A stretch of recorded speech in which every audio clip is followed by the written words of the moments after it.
Lectura de la primera carta del apóstol San Juan. Queridos hermanos, nosotros amemos a Dios, porque Él nos amó primero. Si alguno dice, amo a Dios, y aborrece a su hermano, es un mentiroso. Pues quien no ama a su hermano, a quien ve, no puede amar a Dios a quien no ve.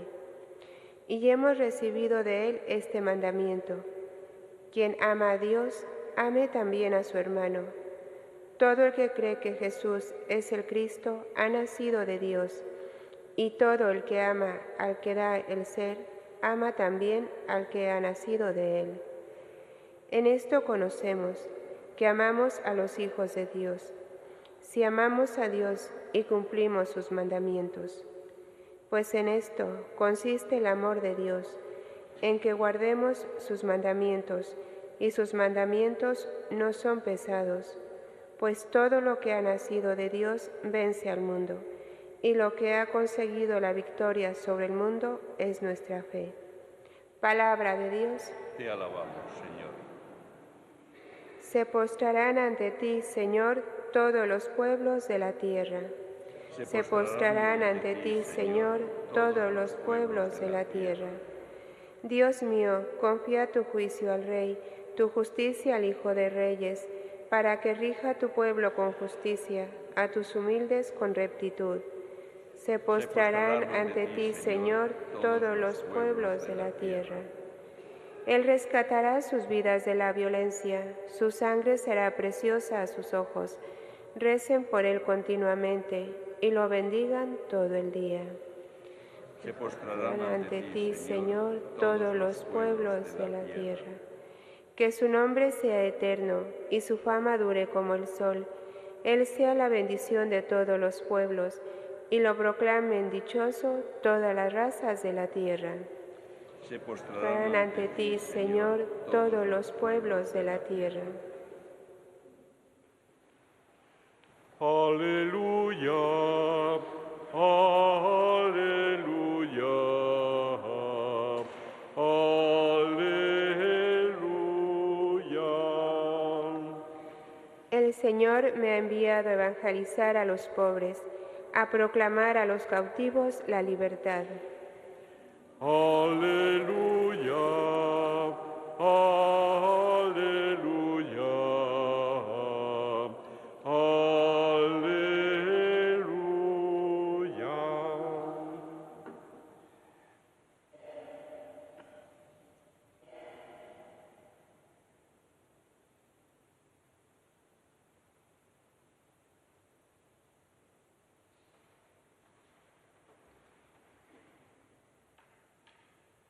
El Señor esté con vosotros. Lectura del Santo Evangelio según San Lucas. En aquel tiempo Jesús volvió a Galilea con la fuerza del Espíritu, y su fama se extendió por toda la comarca. Enseñaba en las sinagogas y todos lo alababan. Fue a Nazaret, donde se había criado, entró en la sinagoga como era su costumbre los sábados y se puso en pie para hacer la lectura. Le entregaron el rollo del profeta Isaías y, desenrollándolo, encontró el pasaje donde estaba escrito: El Espíritu del Señor está sobre mí, porque Él me ha ungido. Me ha enviado a evangelizar a los pobres, a proclamar a los cautivos la libertad y a los ciegos la vista, a poner en libertad a los oprimidos, a proclamar el año de gracia del Señor. Y enrollando el rollo y devolviéndolo al que lo ayudaba, se sentó. Toda la sinagoga tenía los ojos clavados en él, y él comenzó a decirles: Hoy se ha cumplido esta escritura que acabáis de oír. Y todos le expresaban su aprobación y se admiraban de las palabras de gracia que salían de su boca. Palabra del Señor.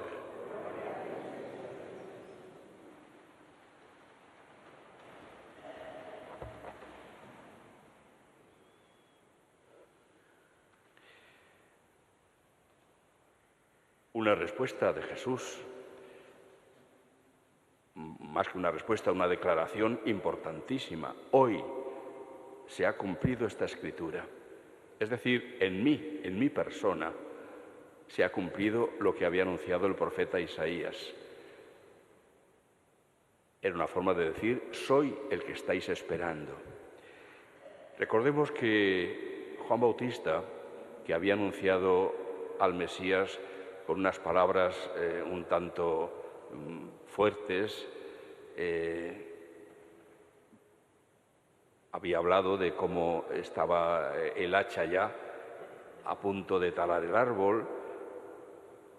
Es decir, daba la impresión de que él esperaba un Mesías que vendría pues con espada de fuego a purificar de tanto pecado el mundo.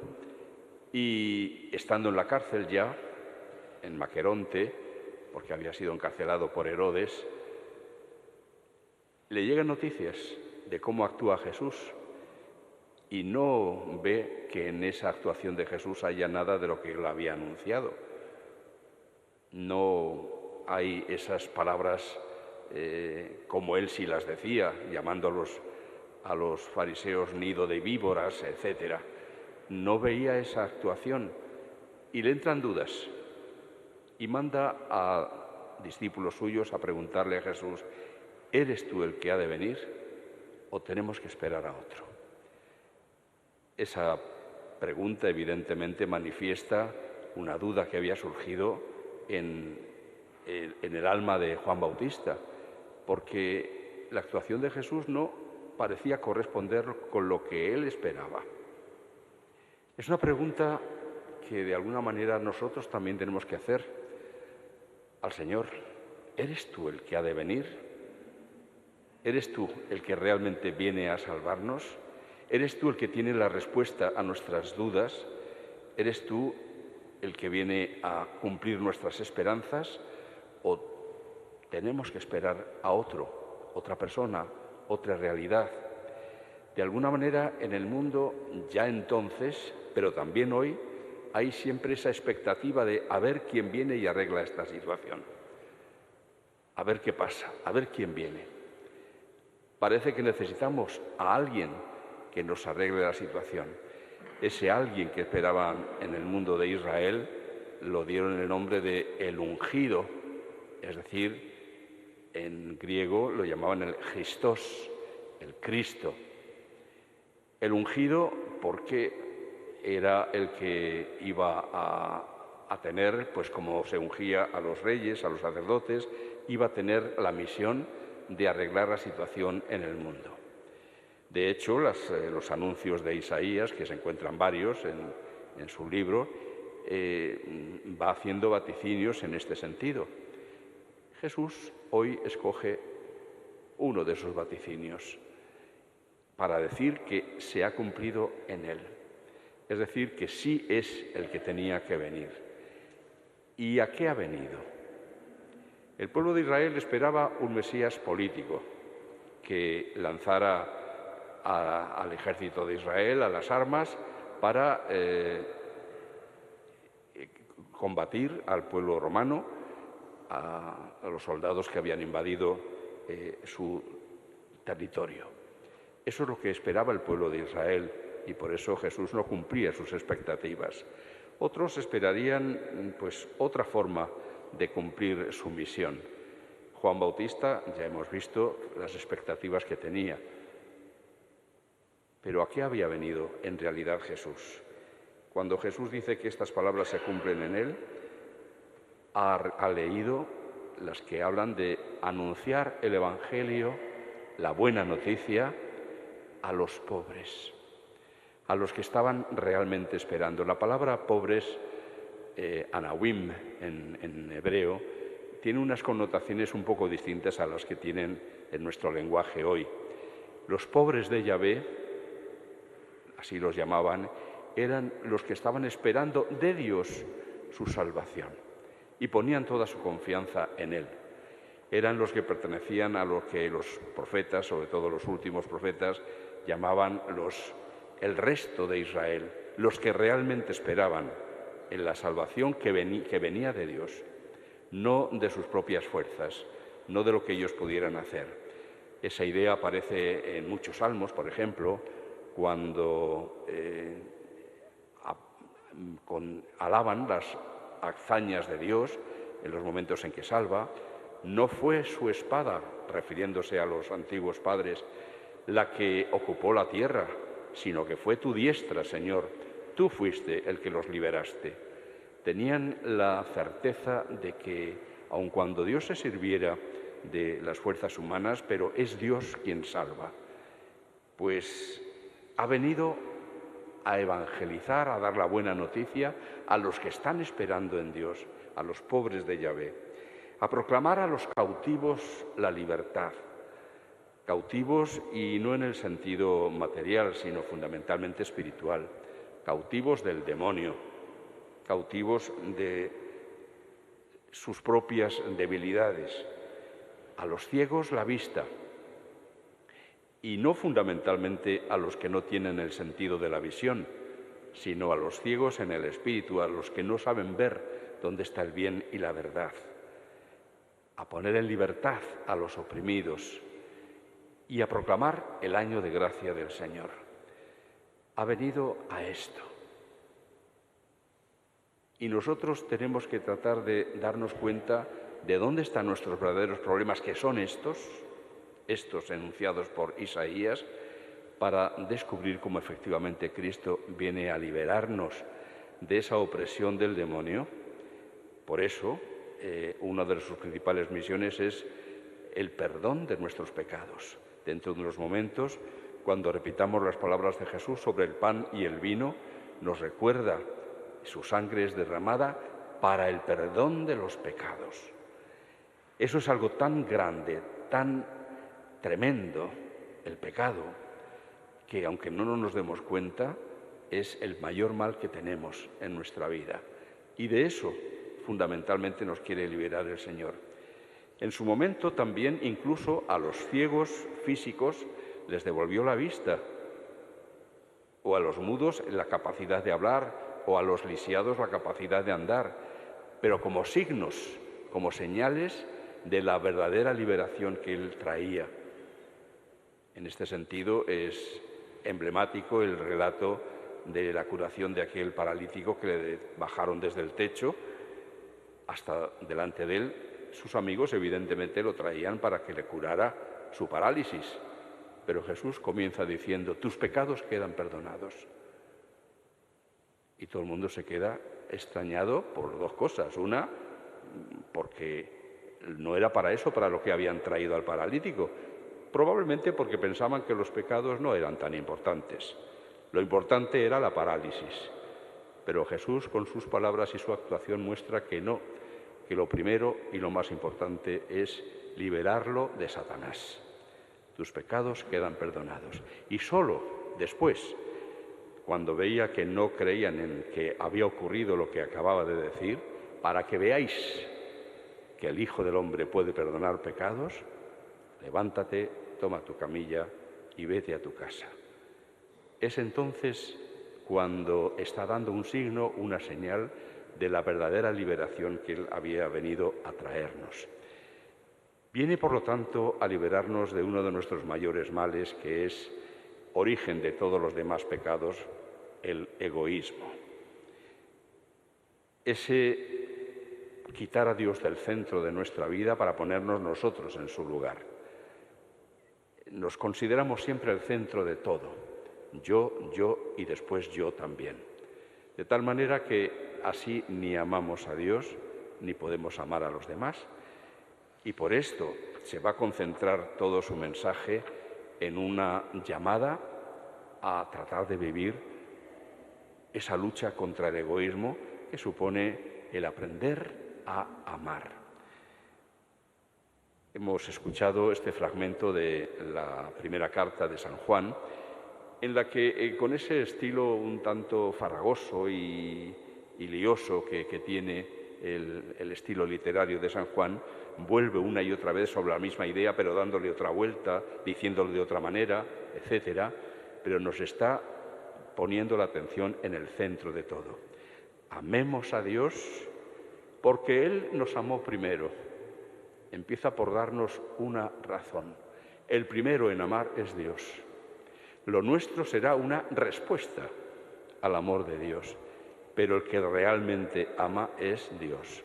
Y por eso, no solo en esta carta, sino en alguna otra ocasión, dirá San Juan, al menos por 2 veces, Dios es amor.